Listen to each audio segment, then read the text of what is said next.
Welcome to the world of accounting. I thought we would start today's class by reviewing some of the nitty-gritty, all the crap that's going on, because we have a lot of different things to keep track of early on in this class. First of all, someone called and said they couldn't get the textbook. Now, my question is, has anyone else had that problem? They can't get the textbook. Anyone who's viewing this over the wire? Okay. I guess my reaction to that is I think textbooks are available through Total Info or on campus here through the RPI bookstore. So that if you haven't tried both of those outlets to get a copy of the textbook, that's what I would do, because I think they are available. Now, one of the things that we did in this class was we recommended using the solutions manual to the textbook. And it turns out that McGraw-Hill doesn't have many of those solution manuals. And so, you may have difficulty getting access to the solutions manual. Now, what I want you to understand is that the only reason I made the solutions manual mandatory or required, because I do not think it should be required, the only reason it is required is because some people in prior years have wanted to get the solutions manual. And if it's listed as optional, their companies will not reimburse them for the book. So my suggestion to you is that if you know someone who has one, and if you're on campus, we have some on reserve in the library, and we have some on reserve here and there, you do not need to have one of these solution manuals, because the solutions to the questions in the book, frankly, the questions are really easy. You're not going to need a solutions manual. What you need to concentrate on in this class is not the problems in the book. That's the intermediate, or call it the first step.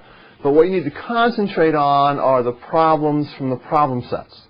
And you're probably saying, well, what problem sets, Bob?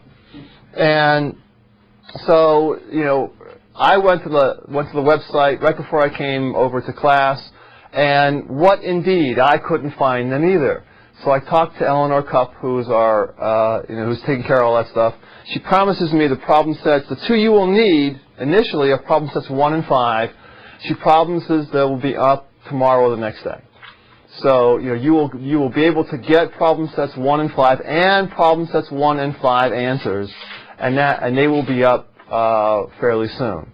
Now, one thing that I can't remember whether I mentioned last time is that this past summer what I did was I videotaped me creating solutions to problem sets 1 through 6.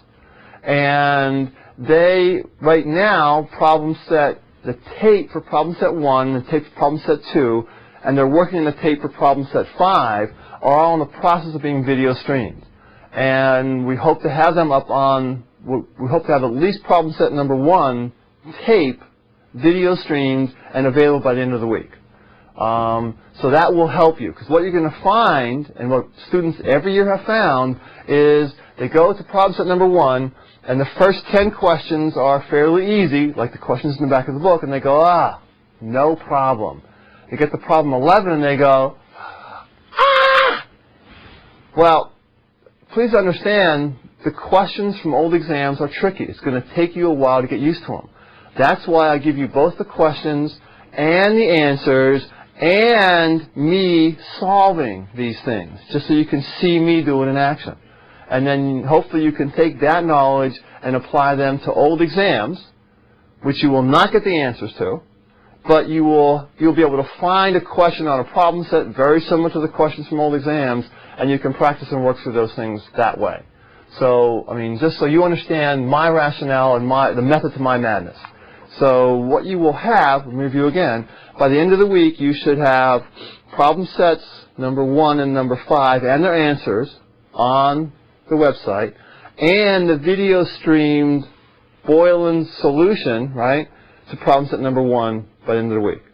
And your job is to start working on these questions. Now, to be honest with you, you won't have enough material to truly do the whole problem set until the end of class, maybe next week, maybe the week after, because there's just a lot of information that's covered in problem set number 1. It's the first 3 or 4 weeks of the semester. So, you know, if you're going through them and you don't get them all right now, that's okay, because we haven't covered all the material quite yet.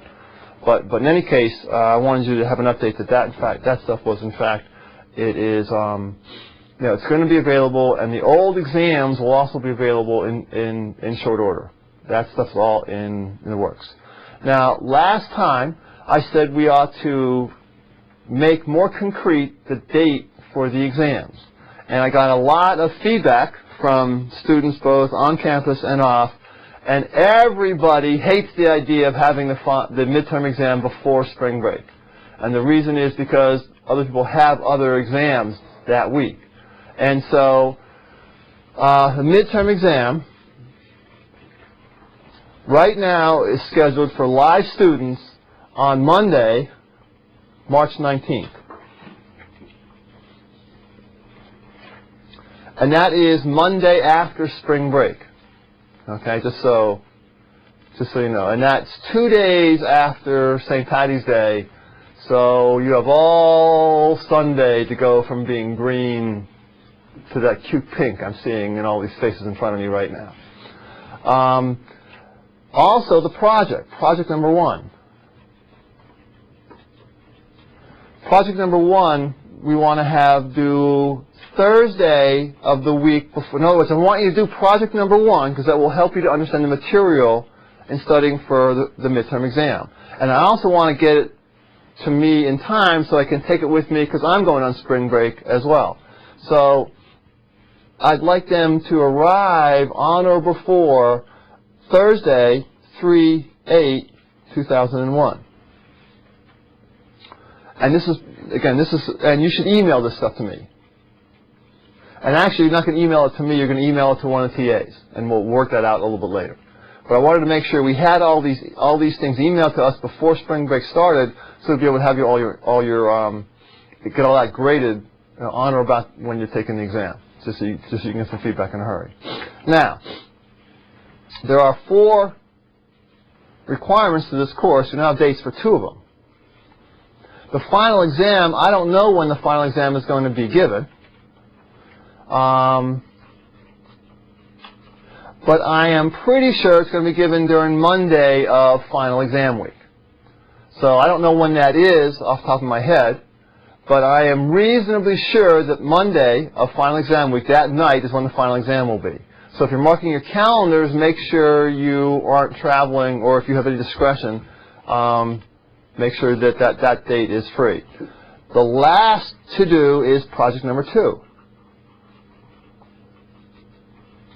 And for project number 2, I want that due the Wednesday of the last exam of the last class week.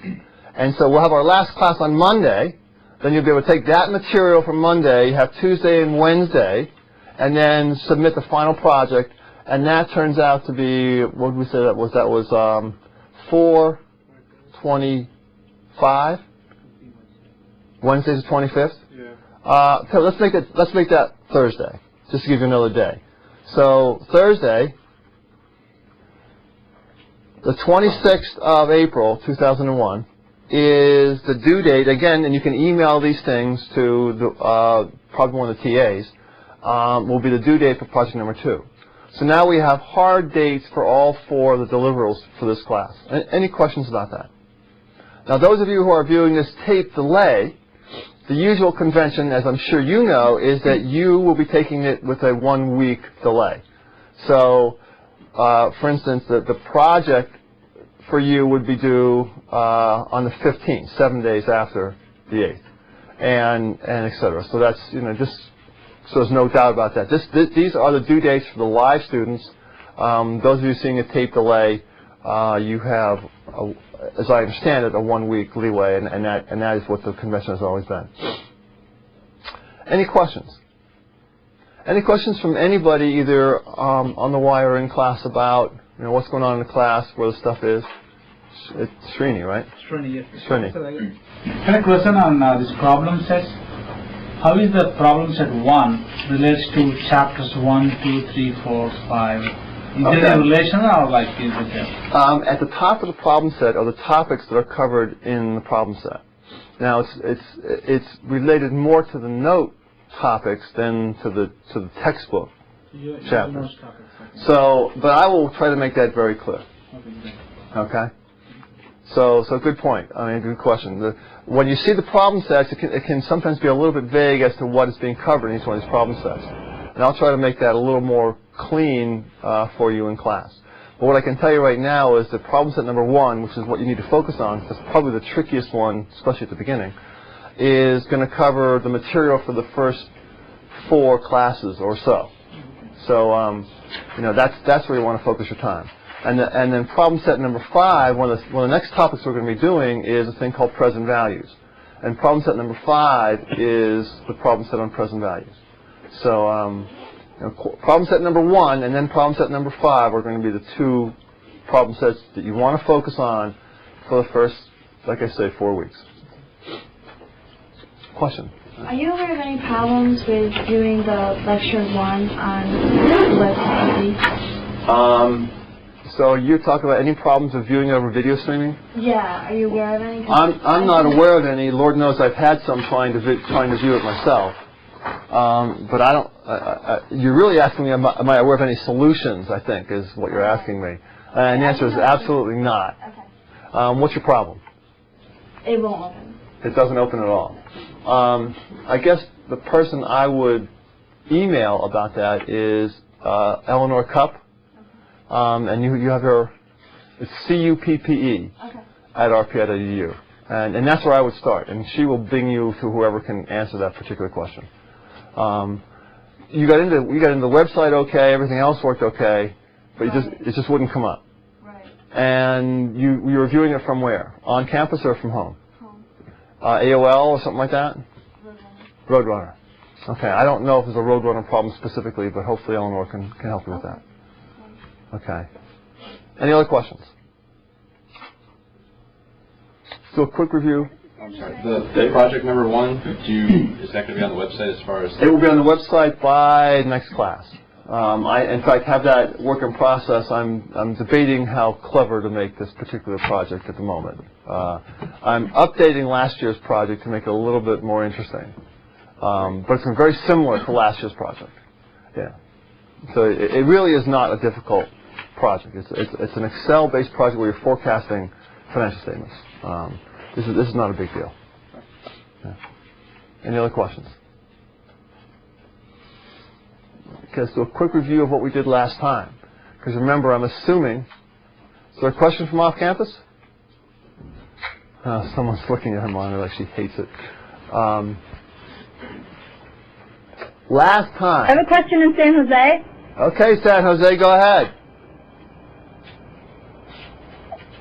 I'm just as a clarification, so we have these problem sets, we have the homework assignments, we have 2 projects, and then we have the tests, correct? Correct. And the problem set and the homework we do not hand in. Correct. In fact, the only thing that gets handed in are the 2 projects and the 2 exams. That's all. You only hand in 4 things. All the problem sets are there for you to work through, but I'm not going to collect or mark. In fact, I'm giving you the answers to all those things. Right? So the questions. Are the homework assignments the problem sets, or are they different? There are questions assigned from the textbook as well. Okay. Okay. So your homework is. I guess one of the next questions is if I were a student, what would I be doing if I were you? Right? That's a question that I think you should be thinking about right now. Okay. I have taught this class probably 50 times over 20 years. And my suggestion to you is, first of all, don't read the textbook. So if you want Boylan's suggestion for how to do well in this class, suggestion number 1 is do not read the textbook unless you have to. Suggestion number 2 is, if you've never done accounting in the past, the place to start with respect to problem solving is to start in the textbook with the easy questions that happen at the end of the chapters. And if you can do a couple of them and they seem easy, then don't spend much time on those questions. Go right from there to the questions in the problem sets, and spend more of your time on the questions in the problem sets. So the gist of this is that you want to be spending your time doing the questions from the problem sets, because that is what you're going to be graded on. That, in my opinion, is the best way to understand how accounting really works. To work through the relationships that are forced upon you by solving the questions in the problem sets. Now, if what we're doing in class didn't make sense to you, or I'm using terminology that you just have never heard. I mean, for instance, if you are an engineer, never did anything in business, you've been in a lab your whole life, you're walking into accounting, you've never heard of assets or equipment, if those terms are completely alien to you, then it makes sense that you should go and start reading the textbook. Because there's a lot of terminology up front that is stuff you just absolutely have to have. Now, once that terminology becomes familiar, the next question is, and what you're going to be tested on, is can you use that information? So my opinion is that you want to be able to use the information. I'm never going to ask you a definition. I'm never going to ask you multiple guess. Every question you get from me is going to be problem solving or problem solving with a short essay to describe what you did. So, I mean, everything you get from me is going to force you to use the information that we're developing in class. That's how you're going to be graded. Now, someone asked, speaking of the exams, are you going to have the full 3 hours for the midterm exam? And the answer is sure, you can have 3 hours. That's fine with me. The second question was, is it open book? And the answer is definitely not. So both the midterm and the final exam are closed book, closed notes, closed mouth, no collaboration exams. Okay? And that, again, for people who are in class, that may sound like redundant, but if you're off campus and you're taking it alone in some business building, please understand. The deal between us is that this is a closed book, closed note, and that way I make questions up that I think should look familiar if you did your work. Right? If we have an open book exam, suddenly the questions get much more difficult, and y'all don't want that, believe me.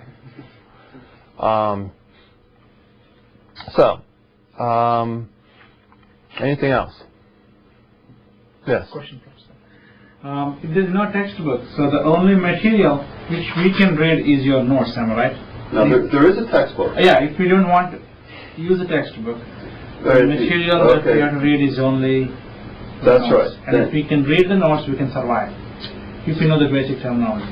Survive would be a good way to put that, yes. You can survive with the note. In fact, many people have not bought the textbook and gotten A's in the class. Because what I teach comes from my notes and the problem sets. And that to me is what's important. But the textbook, particularly if someone else is buying it for you, is a great investment.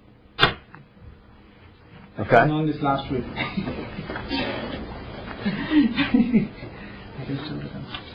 Any other questions?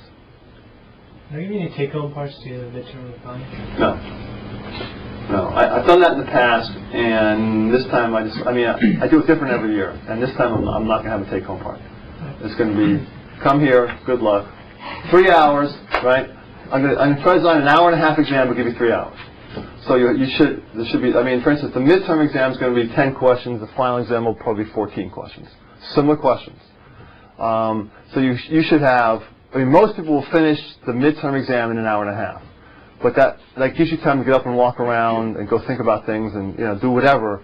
So there should be no time constraint on the midterm exam. Do we use a computer or?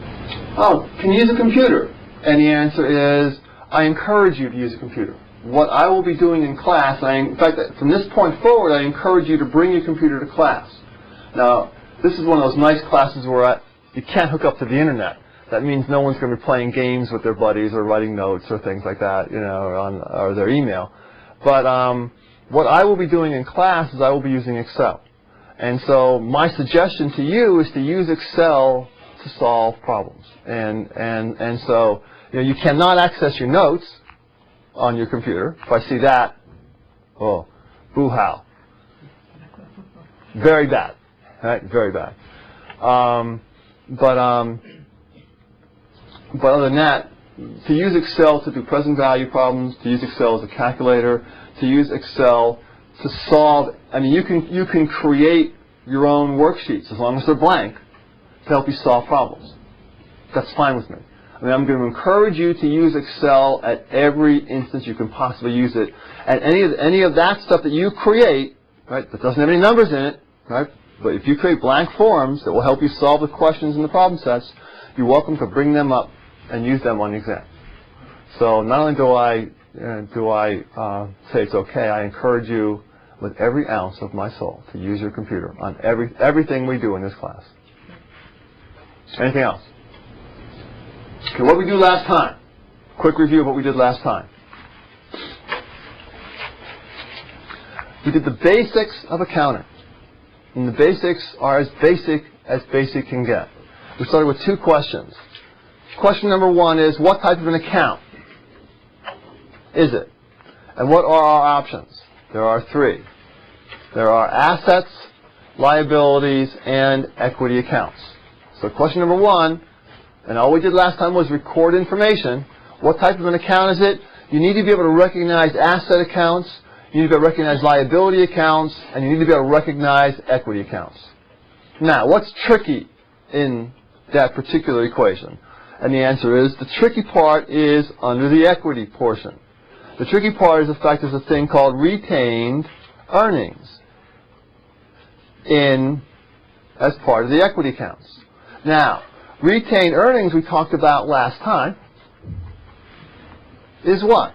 Retained earnings is simply the summation from all prior years, from period 0 to today, we'll call that T, of all prior years' net incomes less all prior years' dividends. Now, if net income is a retained earnings account, which is then an equity account, then anything that contributes to net income is also a retained earnings type account and an equity account.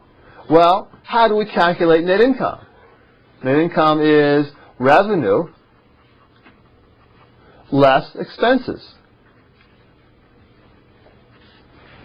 So what does that mean? That means that every revenue account and every expense account flows into net income, is a retained earnings type of account, and is therefore an equity account. Okay? And that's the tricky part, is to understand how retained earnings, which really comes off of the income statement, affects the balance sheet. Because the balance sheet, in effect, is assets equal liabilities plus equity, right? That's our format for the balance sheet. Back to two questions.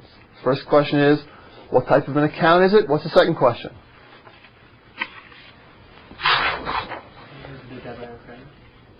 Nope. How did it change? How did it change? So the second question is, once you identify what type of an account it is, how did it change? And in gauging how it changed, you have to keep in mind what? That the accounting equation has to always balance. So anytime you record information, you have to record it in a way that the accounting equation always balances. Now, what that means, right, a very simple transformation of that basic accounting equation is that all debits must be equal to all credits in terms of our journal entries. Debits being equal to credits is exactly the same as assets must be equal to liabilities plus equity. It means exactly the same thing. So what we did last time was we took a large number of examples and showed how to journalize all of those transactions or adjustments. Now wait a second. What's the difference between a transaction and an adjustment? And what do accountants do anyway? Think about that for a second. What do accountants do? Oh, I'm getting in trouble here. I have to label these things.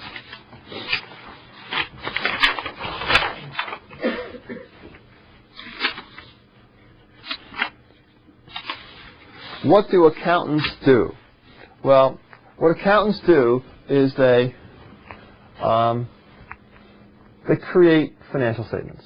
Basically, you create reports. You use accounting information to create reports. Now, the process for creating those reports is during the year there are transactions.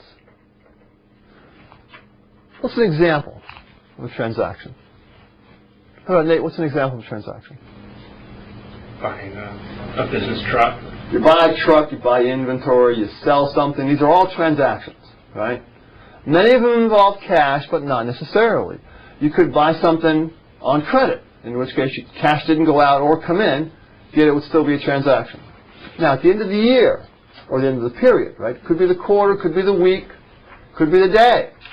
At the end of the period, what do you do? And we're going to call this 1231 for the end of the year, because virtually all companies have a yearly financial process. And the first thing is they summarize. And by summarizing, all I do is I take a look at all the debits and make sure they're equal to all the credits. And that summary is called a trial balance.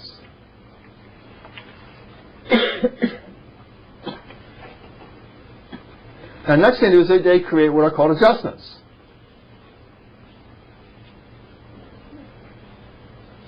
What are examples of adjustments? What's meant by that? How about Dave? What's an adjustment?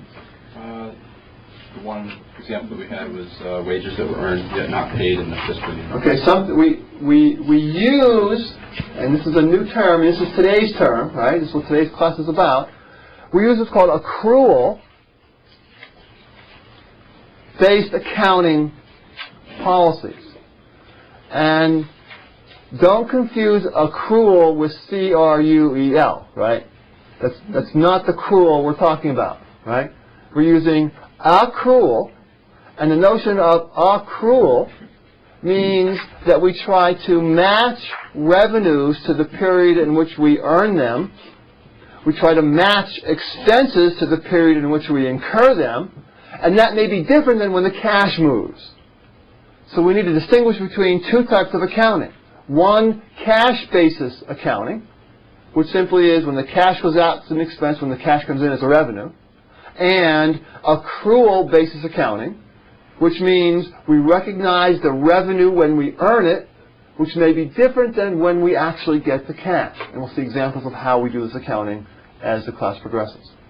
But in any case, this accrual basis nature is why we do these adjustments every year, in general. Most of them are based on the accrual-based process. Now, once we do the adjustments, we create another summary thing called an adjusted trial balance. TV is trial balance, right? Same thing as up there. And the adjusted trial balance is the same thing. It's simply a list of all the debits and all the credits, except for now it includes the adjustments that we have made for the period. After we do that, then what we did last time was we created our financial statements, right? And the financial statements, F/S, financial statements, and again, I know I'm abbreviating, but hopefully this terminology is not too alien, since this is now the second class. We talked about two financial statements, one being the income statement, the second being the balance sheet. So I/S income statement, the second being the balance sheet. The income statement, again, simply what? Revenue minus expenses. The balance sheet, what's that again? Assets equal liabilities plus equity. Questions about that stuff from last time? Y'all have done some homework, right? And y'all practiced doing journal entries, right? I can tell by the faces in here, everyone's shaking their head going, oh my God, I hope he doesn't call on me. So we go from here to Chapter 2. So in the notes, I'm going to Chapter 2. But again, before we start, are there any questions? Are there any questions? Chapter 2, in Chapter 2 we talk about cost and expense. So Chapter 2 is the expense side on the income statement. Chapter 3 is going to be the revenue side on the income statement. So we're going to start out talking about expenses because they're a little bit easier. Then we'll do revenues toward the end of the class once we get some practice and get these journal entries down again and do all that kind of stuff. Okay. Let's see. In the notes, where am I? I'm on page 2-2. So if you would take me to the monitor, please. We have two models, basically, for cost and expense. The first of which is to understand that a cost is not an expense. The cost is what we paid for something. Now, one model has us taking the cost and calling it an expense right away. And that's kind of like being on the cash basis. Now, the second model that we need to talk about is a situation where we first incur a cost, then we capitalize. Let's see. No, never mind. We capitalize that cost, which means what? We convert it into an asset, and that's all that means. So if we capitalize a cost, all it means is we convert that cost into an asset. Now, once we have called it an asset, it then becomes an expense, but it becomes an expense down the road. Not immediately like we did in example number 1, but the expense becomes an expense down the road.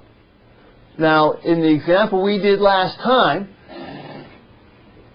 one example of this is prepaid insurance. We purchased prepaid insurance and we capitalized that insurance into an asset, again, prepaid insurance. Then at the end of the year, through an adjustment, we recognize that portion of the asset that had been used up as of year end and recognize the expense. We also hopefully remember that only part of the asset value became an expense. We prorated the asset value based on the metric. In this case, the metric was time. Questions? Another example that we did last time was we incur a cost for a fixed asset. We record that asset on our books. We capitalize the asset on our books. And then we depreciate that asset over, and I guess the example last time was, I think, 10 years. So in that case, we have a long-term asset that we allocate over 10 years. We recognize depreciation expense over a 10-year time period. Questions about that? Okay. So the idea of cost is what? Simply the amount that we paid for something. And in the notes, again, I'm on page 2. An expense, this is the tricky part, right? What is an expense? An expense, the basic idea is that it's an asset whose value has been used up. For instance, when you buy, if you come off the screen, please. And okay, don't come off the screen.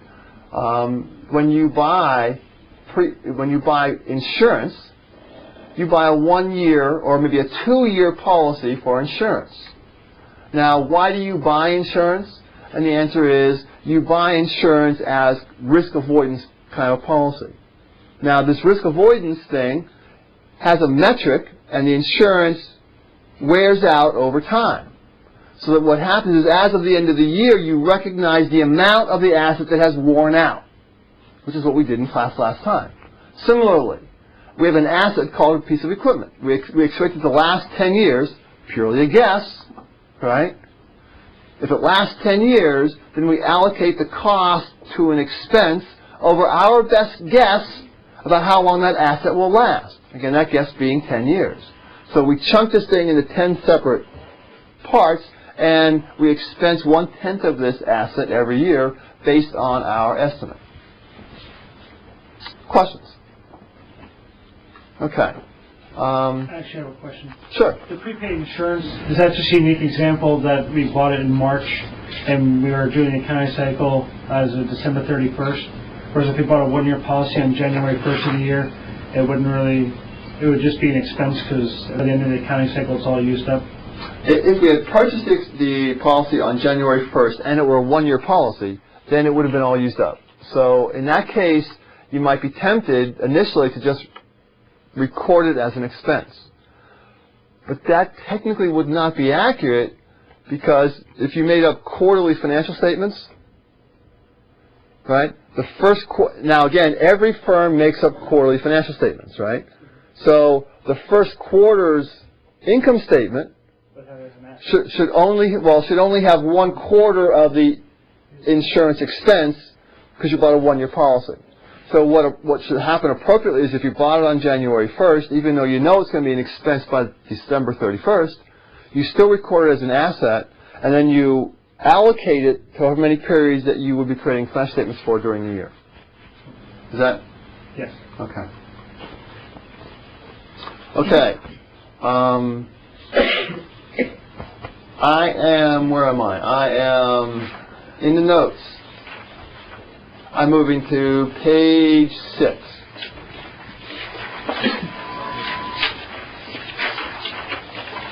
If you would take me to the computer screen, please. So on page 6, and what's on the computer screen here is the basic model that we just looked at, right, where we have something going on, right? We incur a cost. That cost is capitalized into an asset, and that asset then becomes an expense over time.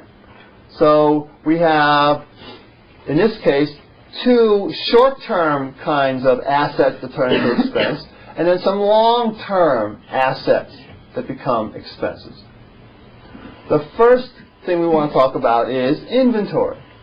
Because inventory is different from virtually every other expense that we will incur.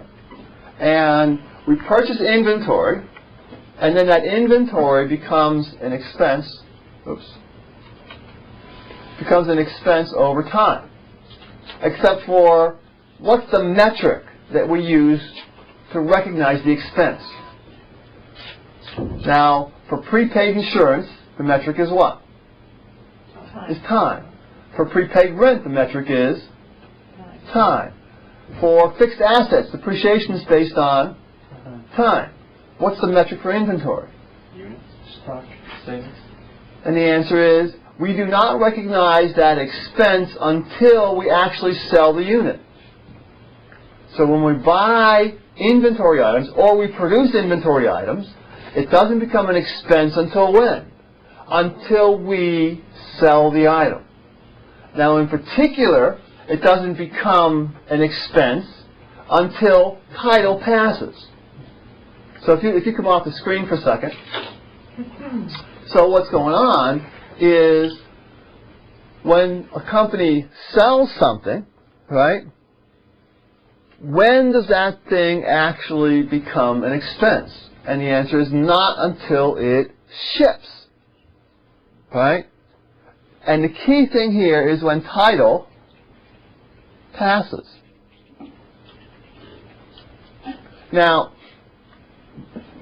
it may seem like I'm bothering you with details that you just don't want to know, but this turns out to be very important in terms of management, because there's always an issue, right? If we're shipping it from our factory and it's going over some carrier to their factory, right? What's always the issue if something happens to the inventory? Who owns it if it gets broken right there, right? And the person who owns it if it gets broken right there depends upon what? Depends upon the contract. So the moral to the story is to write efficient contracts, because if you are selling it and we're going this way, you want to make sure title passes where? as soon as it leaves your dock, right? Because from a legal perspective, if title doesn't pass until it gets to their dock, then you own it and you incur the liability for transportation. Now, having said that, anyone who's in business understands that the last thing in the world your customer wants to do is what? The last thing they want to do is own it during the shipping portion. So the terms of sale are going to determine when you recognize that expense. Does that make sense? Okay. If we would go back to the screen for a second. You think in Acct we will realize or earn the revenue how much is there for a week? Okay, when we make a sale, we have two transactions that we're going to record. We're going to record the revenue transaction and the expense transaction. That's right. But neither one of them can happen until title passes. Yeah. Right? We don't recognize the revenue until title passes. We can't recognize the expense until we make the sale. Right. So they both happen when title passes. Yeah. Does that my answer your question? Yeah. Okay. When we're talking about inventory, do we differentiate between raw material inventory and finished goods inventory? Okay. So Dave's question, if you can come off the screen, you can come off the computer for a second. Dave's question is, do we differentiate between raw material and finished goods inventory? And the answer is yes, indeed. In fact, to make it a little more fine, what's going to happen is we're going to have various raw material inventories. And I think of someone making bicycles, for instance. You're going to have raw steel. You're going to have all manner of inventory parts, right? And then the raw materials go into an account called work in process. Or sometimes called WIP, work in process, which is a separate inventory account. So we could have thousands of raw material accounts, and each one would have its own account. Each one would be an inventory account. It goes into work in process, which is a separate inventory account, and then it goes into an account called finished goods, which is a third type of an inventory account. Now, the inventory that we've been dealing with so far is only the finished goods inventory in the first chapter. But your intuition is exactly right. We keep track assiduously of all the materials, everything that we put into production, and finished goods as well. And all these inventory items would then get aggregated and shown in inventory on our balance sheet. Maybe in two line items, two accounts, maybe in one, depending upon the magnitude of raw materials and work in process. Am I answering your question? Then I have another question then. If you're dealing exclusively with finished goods when we're referring to inventory at the moment, and you say there's no expenses really incurred until it ships from your dock, aren't there some sort of expenses incurred in making that finished good? Oh, there are costs incurred in making that good. But that cost doesn't become an expense, and this is the key difference, so it's a really good question. That cost does not become an expense, and an expense is what? What we record on the income statement. That cost doesn't become an expense until title passes, right? So in other words, when raw material gets transferred from raw material into work in process, we transfer it from one inventory account to a separate inventory account, right? And then it gets moved from work in process to finished goods. We transfer it from one inventory account called work in process to another one called finished goods. But at this point, we have not had an impact on the income statement. Only balance sheet accounts, all of them being inventory. Now, when we sell this item, suddenly we have an impact on the P&L. And you'll often hear business people talk about what's the bottom line, right? Now, what's meant by the bottom line? What's the lowest line item on the income statement? Net income. So if you've ever heard, get to the bottom line, it's an accounting term called net income. That's the bottom line, which is the net effect of all revenues, that's all expenses. So the P&L is the what? The profit and loss, right? So you'll often hear management talk about, do you have P&L responsibility? Which means, do you have responsibility over profit and loss over a division or a company or a unit or whatever, right? So all this material, all this terminology comes directly out of the accounting that we're doing here. And the key thing is, when does it have an effect on P&L? And that's what accrual-based policies are all about. And so, that is, when do we recognize the expense or the revenue? And that's when title passes with inventory. Questions? Okay. Back to the screen, please. The expenses here.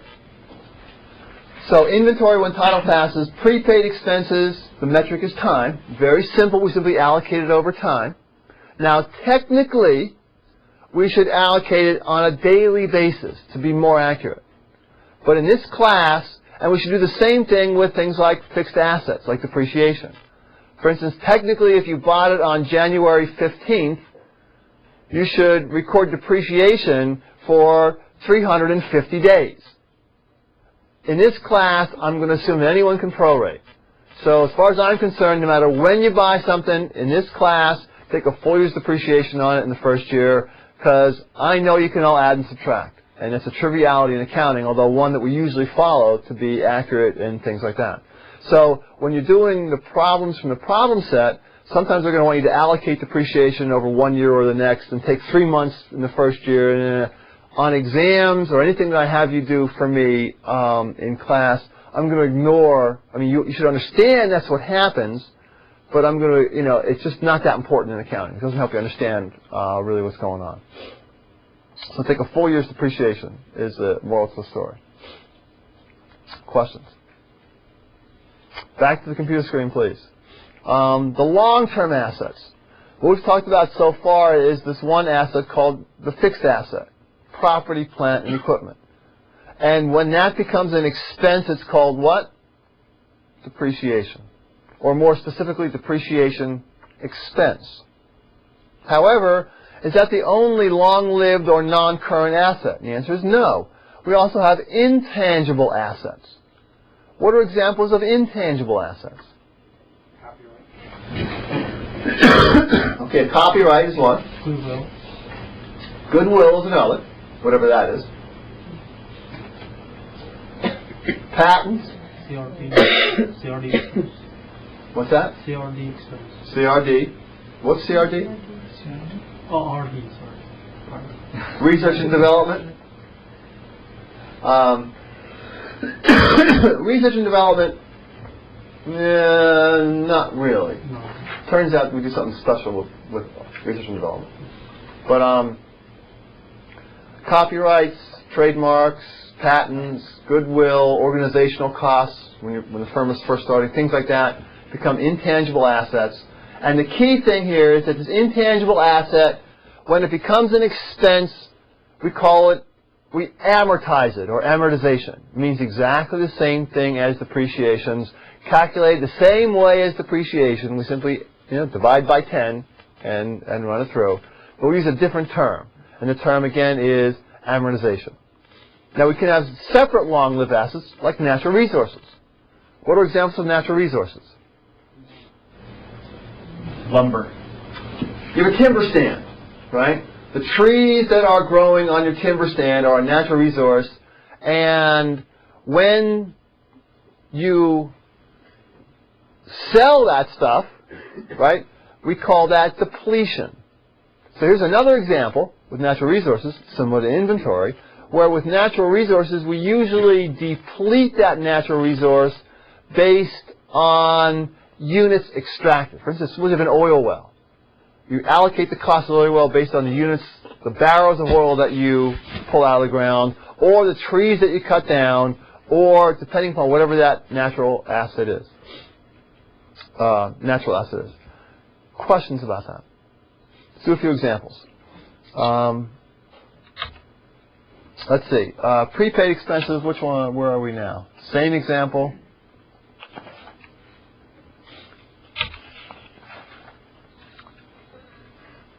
Oh,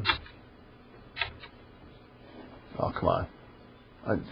The computer's not agreeing with me here. I'm having computer problems here. Okay. In the notes, I am on page, the insurance example.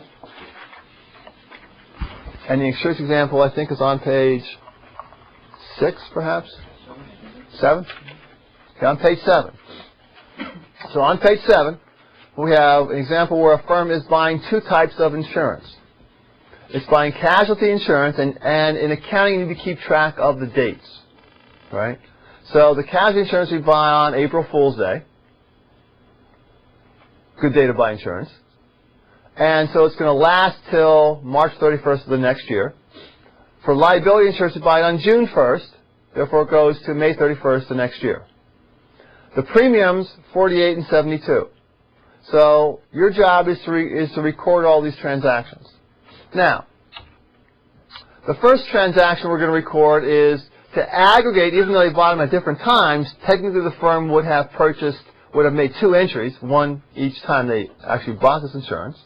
But I'm going to aggregate them together, and I'm going to increase an asset called prepaid insurance, and I'm going to decrease an asset called cash. Why? Because we paid these things in cash.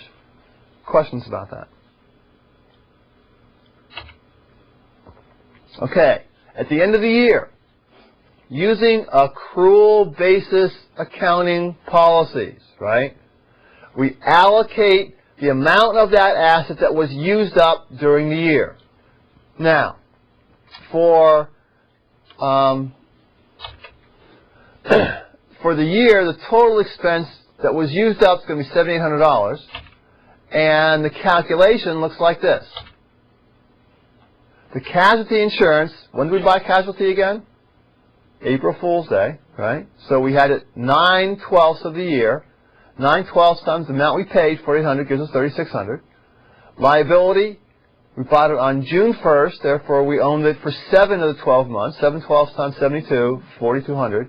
Total $7,800.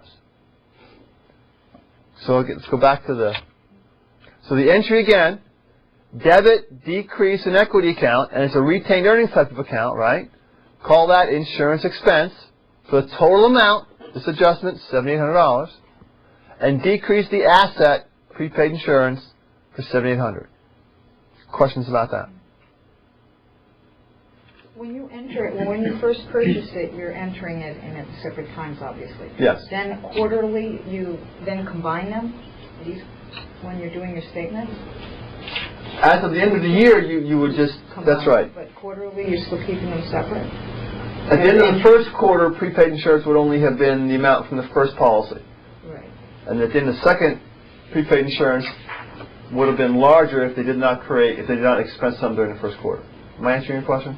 Yeah, but at the end of the year, you would put what's on number 2, correct? At the end of the year, you would, the total expense recognized during the year would be the amount in number 2. That's right. Is that? Yeah. Okay.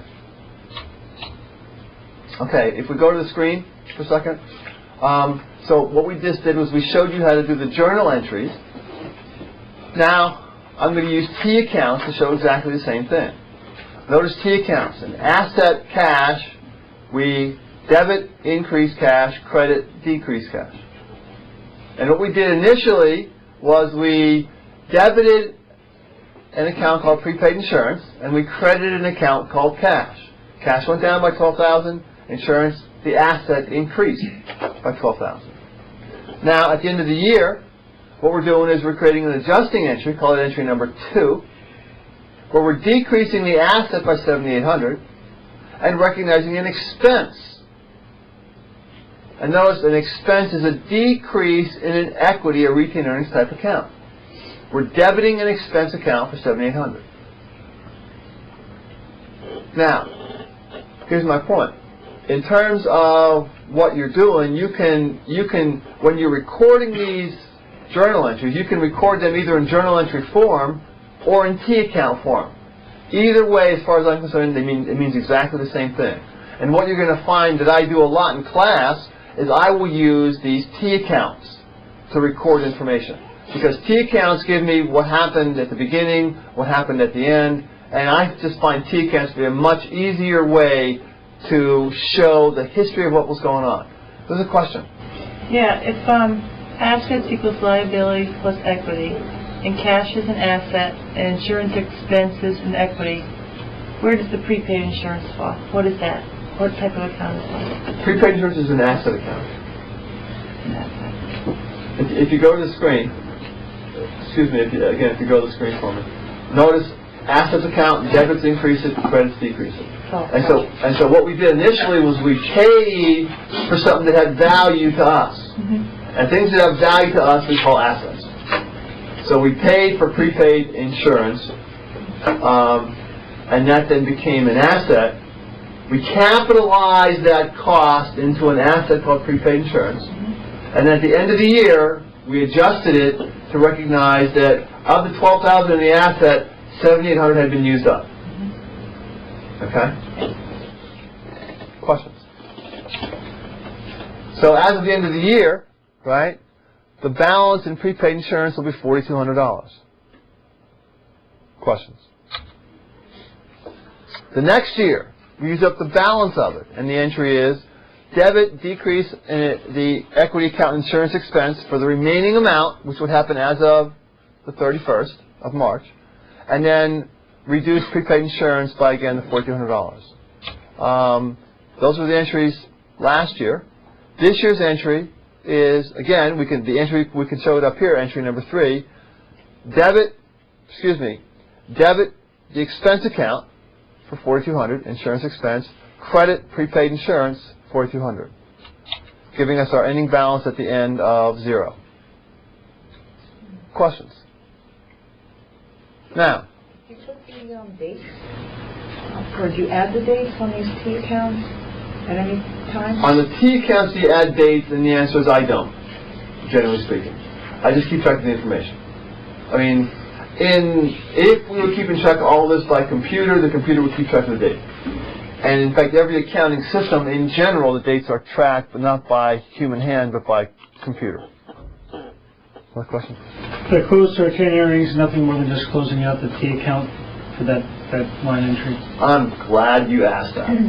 So if we go back to the screen for a second, notice here, insurance expense, it says here, close to retained earnings. What the heck does that mean? What is Boylan doing to us now? What's this closed crap?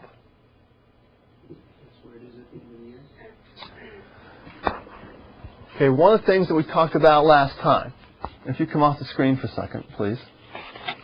One of the things we talked about last time was the difference between the income statement and the balance sheet. And the way this thing works is the income statement is a flow across time. And it measures what went on from January 1st till when? December 31st. And it measures the flow of what variables? Revenue less expenses. And the key thing is that it measures from January. It doesn't include anything from last year, right? It only includes from January 1st till December 31st, these income statement accounts. Now, in order to ensure that these income statement accounts include this year's and only this year's information, what do we do at the end of every year? And the answer is we close all of these accounts. All of what accounts? All the revenue accounts and all the expense accounts. Now what does close mean? It means we bring the balance to what? To 0. So every expense account, every revenue account has to have a 0 beginning balance. Why? Because if it had a positive beginning balance, that would mean some of this flow was being carried over from the previous year. So what we do is we zero out, we close every one of those revenue accounts and every one of those expense accounts, and when we close it into what account? Retained earnings. In other words, we zero out the amount in the expense account, and then we adjust retained earnings at the end of the year for the amount in that account. And again, the key thing here to understand is why? Why do we close these things out? And the answer is because the income statement has to have a 0 beginning balance in order to measure what and only what transpired this period. If it had anything but a 0 balance, then there would be a legacy amount, and that legacy amount would make this period's income statement inaccurate because it was carrying something over from last year, or last week, or whatever the period in question was. Does that make sense?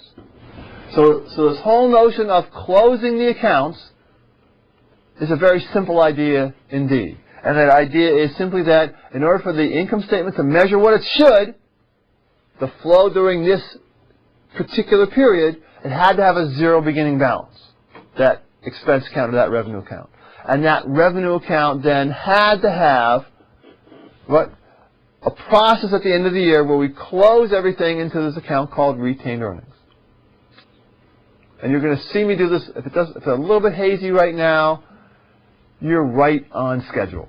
Okay? Because you're going to see me talk about closing again and again and again. And in fact, next class, we're going to be reviewing the whole closing process. So we have a whole class, a whole session basically devoted to the adjusting process, and then how do we actually close the books? What's the mechanics for how that happens? But again, the more important now is to understand why. And the rationale is because the income statement has a particular thing to measure. It has to have a zero. Those accounts have to have a zero beginning balance in order to measure that flow. Questions? Would it be possible to open the door? Is that an accounting question? It would, but not by me. You have to talk to someone else and open the door. I'm getting hot too, if that's any. Thanks. You bet.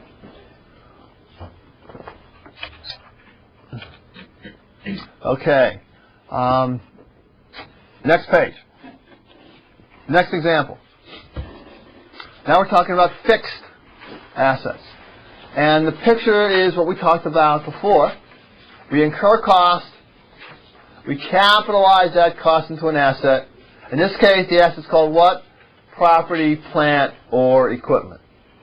That asset then gets allocated, depreciated, using what we call straight line depreciation, over some period to give us an expense per period, which is going to be our allocation process. Very simple algebra going on here. Questions? Okay. What is our formula for doing straight line depreciation? And the answer is we take the historical cost, and the historical cost is whatever we paid for it, subtract out our estimate of the salvage value, and our estimate almost always is zero, and then divide through by the useful life. Does that make sense to everybody? So again, very simple stuff here. If you come off the screen, I'm on page 2.8. On page 2.8, we're going to work through an example. And the example is we buy equipment and we buy it on account for a total cost of $113,000. 2, the estimated salvage value is $13,000. 3, we sell the equipment at the end of the 13th year for $13,000.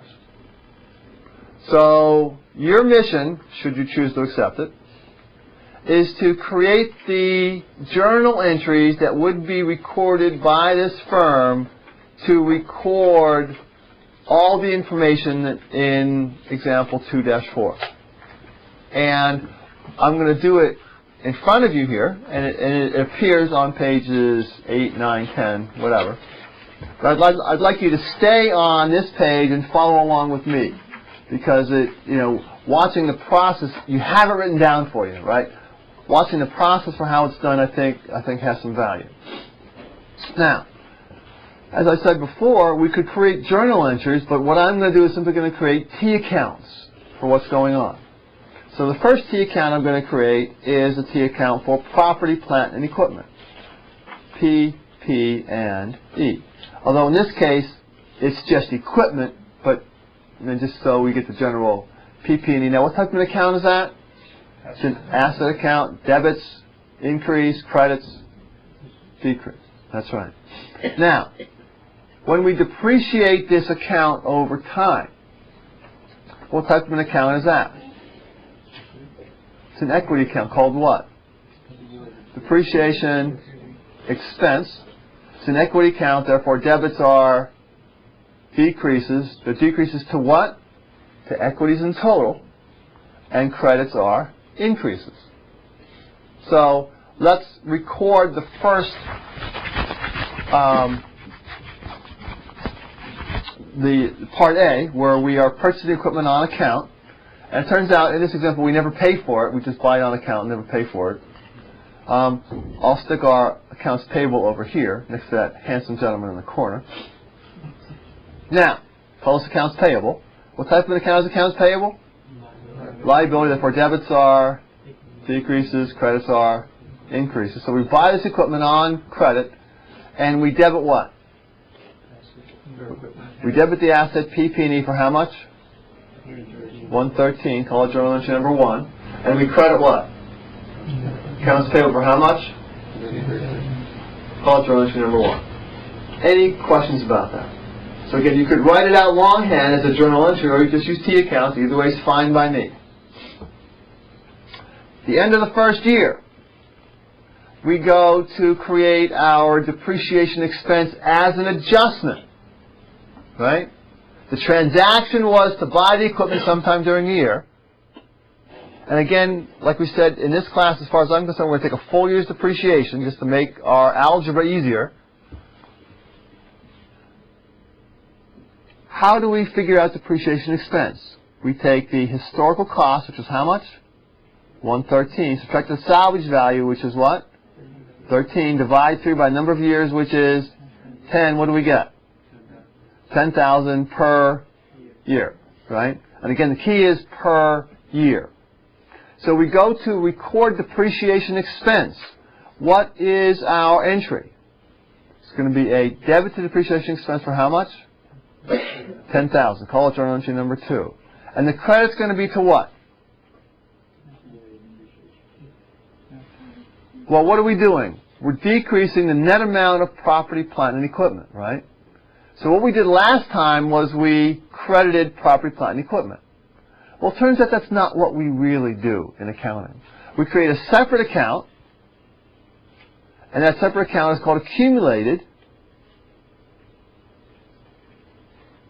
depreciation. And again, accumulated depreciation, which you will never know if I spelt it wrong because you can't read my writing. Accumulated depreciation is simply going to be the accumulated amount of depreciation expense over the life of this asset. So initially, accumulated depreciation at the end of the first year, right? Debit goes to depreciation, credit goes to accumulated depreciation. So we, now wait a second.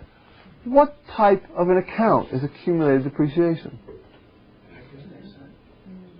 Okay. Nathan, what type? Excuse me? Equity. I didn't hear you. Equity. I still didn't hear you. Let's try asset. Asset. Right. It's an asset account. You're exactly right. I'm glad you're here. So, it's an asset account, but notice that this asset account has a credit balance. Now, most asset accounts have a debit balance. And this asset account is what we're going to call a contra asset account. And it's a contra account. Why? Because it has a balance contrary to what we would expect most asset accounts to have. Now, Bob, why in the world do we have something so convoluted? Should be your question at this point. And the answer is, well, the rationale is that what we do in accounting is we take the amount of the original equipment, then subtract out its accumulated depreciation. This was journal entry number 2. And so, what is net book value of the asset at the end of year 1? I'll put NBV, I'll put a sub 1 here for the end of year 1. What's net book value at the end of year 1? It's going to be 113 less the depreciation accumulated over its lifetime, which in this case was 1 year, or 103. That makes sense to everybody? In year 2, what entry do we make? Well, the first thing to remember is depreciation expense got closed to what? To retained earnings as of the end of the year, so the balance there would have been 0. The next year, we create an entry, called it entry number 3. The debit is to depreciation expense. The credit is to accumulated depreciation. Therefore, what's the net book value at the end of year 2?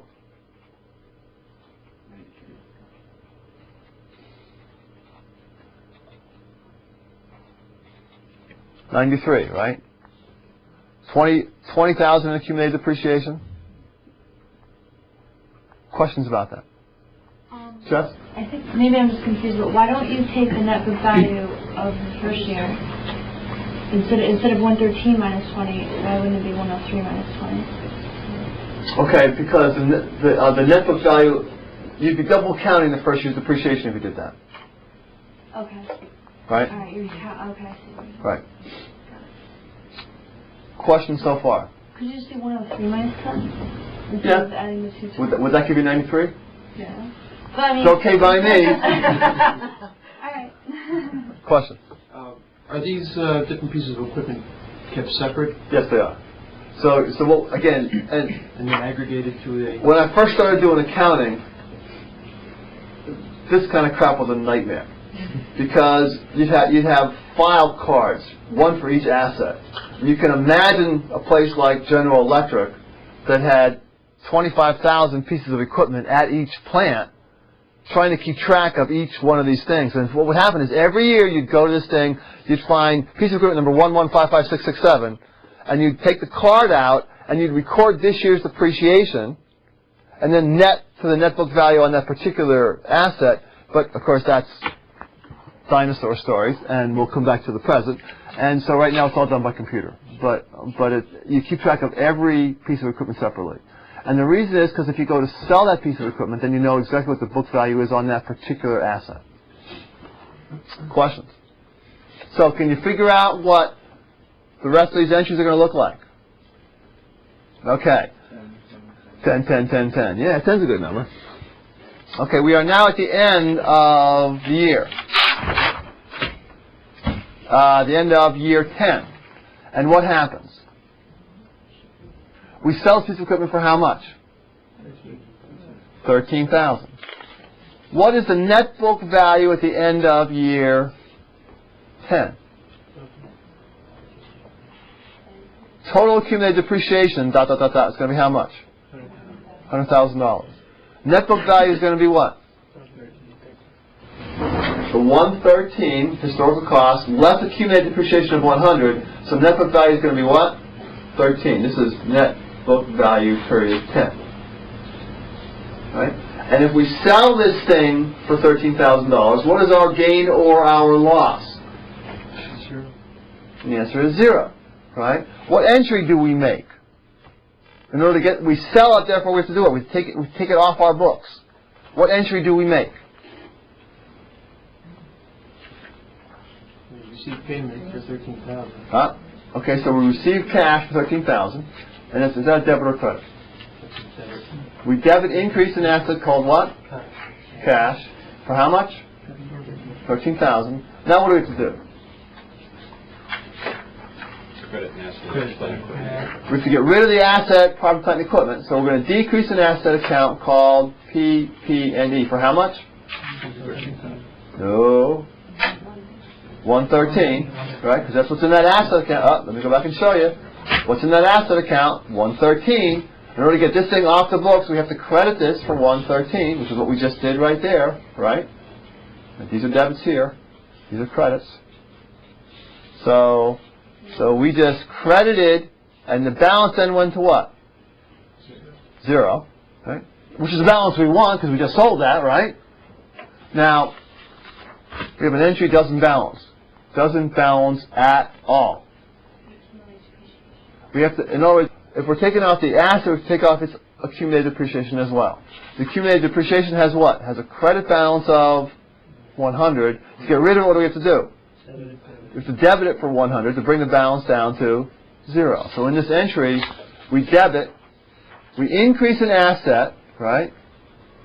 A contra asset, but we increase an asset called accumulated depreciation for 100, and lo and behold, our entry balances. Questions about that? we're gonna get into if we only say we sell, we only get $10,000 for it? I'm glad you asked that. Suppose it's the end of year 6, right? And we sell this asset for $79,000. How do we record that transaction? That's not the question you asked, is it? But it will do for now. So ask that question again. Wouldn't it be in similar matter? I mean, it's still cash goes up. Okay. So we get cash. How much cash do we get? 79. 79,000.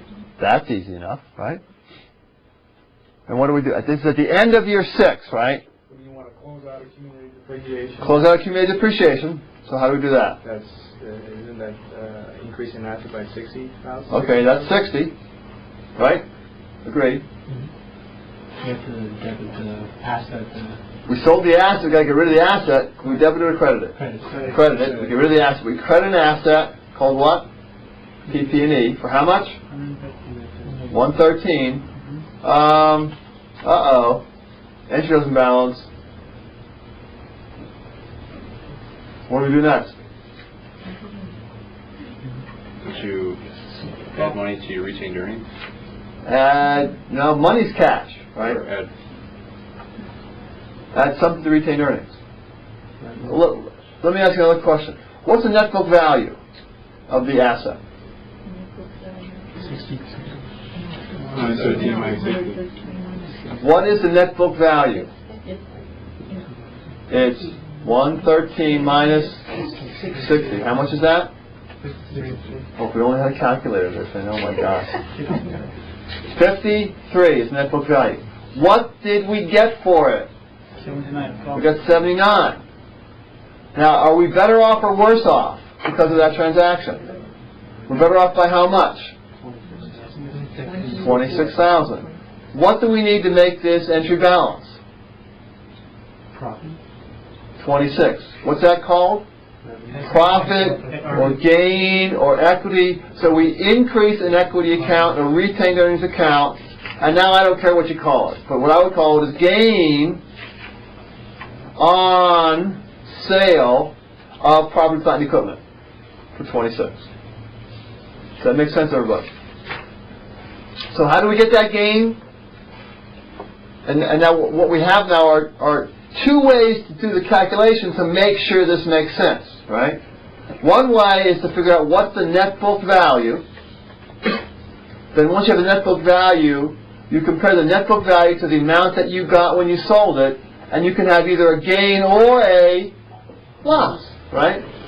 If the amount you got was less than the net book value, it would be a loss. If the amount you get is greater than the net book value, it's a gain, right? Questions? So that's way number one. Way number two is to make sure your journal entry balances. Right? If your journal entry doesn't balance with that gain or loss, then something's smelly. And you need to go back and figure out what that smelly thing is. Questions? Last example before a break. So it is the end of year 4. And you sell this asset for $22,000. What journal entry do you make?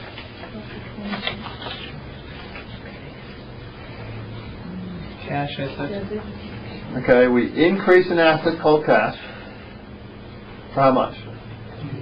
22. What is accumulated depreciation as of the end? What's the net book value? It is 113 minus 40. Oh my gosh. Next class, I'm going to bring a calculator. He's forcing me to think.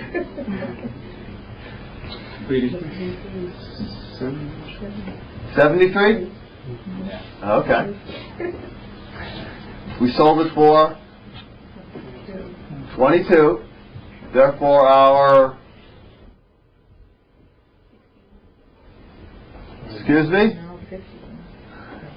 51 is our loss, right? So we have a loss here of 51. Now while I'm at it, I've made fun of you a couple times. My recommendation, in general, when you're in business meetings or when you're in this class, is to bring a little handheld calculator, because there's nothing as intuitive as being able to check on your little handheld calculator to make sure that whatever that bozo is saying, in fact, is correct and makes sense.